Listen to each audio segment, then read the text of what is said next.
All right, we have three distinguishingly different leaks going on here. One of them is right by this range hood vent. The other one is up here in this wall. And the third is down around the side that I can't quite get to currently because it's on a section too far down to get to. So we're just gonna briefly look at this one. I've already located that one and I haven't even been over to the other one. Over here, inside in between these two skylights, the range hood at the lower edge of the wall, kind of right in this general area, there's some spotting. So what we're going to look for around this, first off, is any obvious damaged shingles, missing shingles, cracked shingles. They're going to get into the less obvious, but still just as bad, if not worse, because you don't see it, and it's technically a install error when it comes to the nail placement. So there's nothing obviously missing. This has been sealed up in the past. I don't know anyone who did the install. I believe I was here about 2 or 3 years ago and caulked this because water's coming down getting into these, but there's some more going on, so I don't know if it's here. Again, I don't know who did the original install, if they used any ice and water shield, any sealers under, lapped. I don't know any of that. But the other thing is where two shingles come together, you want to be cautious where the nails are. If they're in the wrong area, it's going to cause a problem. I'll show you that one right up here in a second.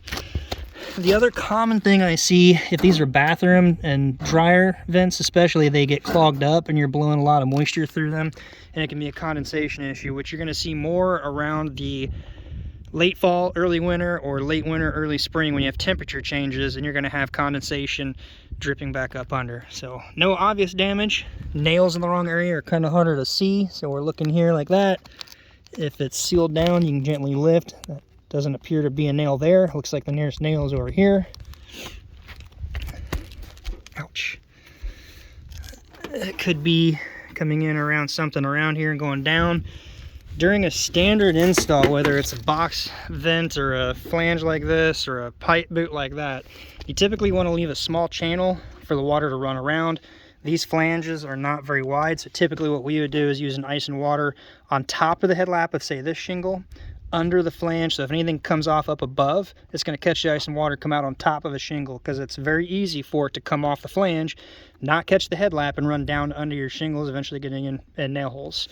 So that's a simple solution, is to ice and water extend under the flange, on top of the deck, coming out on top of the headlap of a shingle below. So I had a call there, sorry. You can also double lap it, so on top of the flange, giving it a channel to cross through.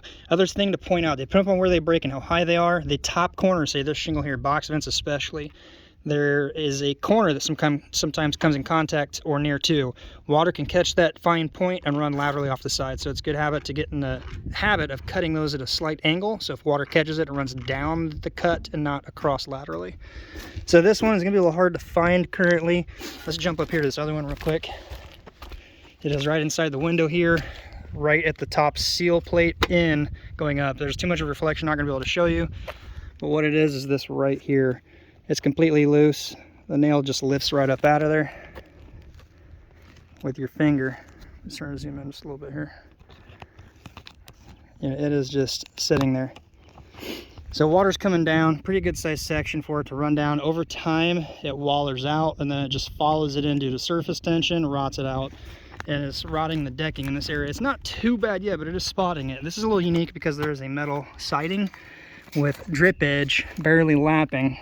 And if you lift this, I can roll it. I don't know if you can see in there. There's actually some fungus growth due to the amount of moisture in there. Focus, come on. I don't know if you can see, it's not focusing very well. Actually, I can see in there.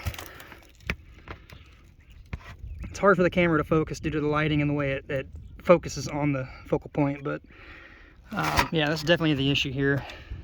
It's even loose up above. So it's this spot right here. Unfortunately, there's no simple fix. What I'm going to try to do is pop this nail out. I'm going to take a piece of flashing under this row of shingles, up past that penetration, and then seal it. Sealers should buy some time and seal the hole. If not, the piece of aluminum flashing will be under their covering in between the hole in the top shingle and the hole in the headlap shingle, diverting it down. Do the same to this one here. Try to buy them a little bit of time on this.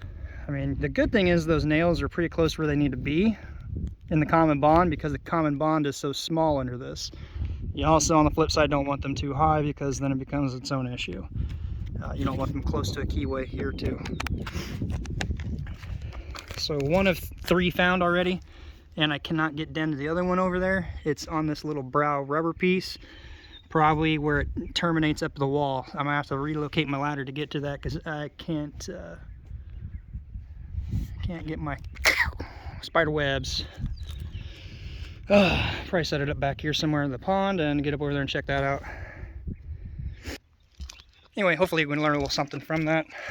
Get this taken care of real quick, move the ladder around, but I've got to get busy because I've got a lot to do. This is kind of a unique flashing piece here. Turn this around. So it's metal cap, gable cap, they're using as a ridge cap because it's not a too sloped, too fast a section. But I don't know what this is for. It's typically the kind you would see on an older home that has the aluminum ridge that people quit using because they get destroyed by hail. I don't know if they made one like that or if they cut it in half and ran them down, but that's typically, it's even a different profile. I don't know. Yeah, it's the one up there higher caught my eye, but I didn't even see it when I jumped it here. Alright, gotta get busy. Hopefully you might have learned something from that. If you could, give it a thumbs up. Until next time, as always, be safe. See you on the next video.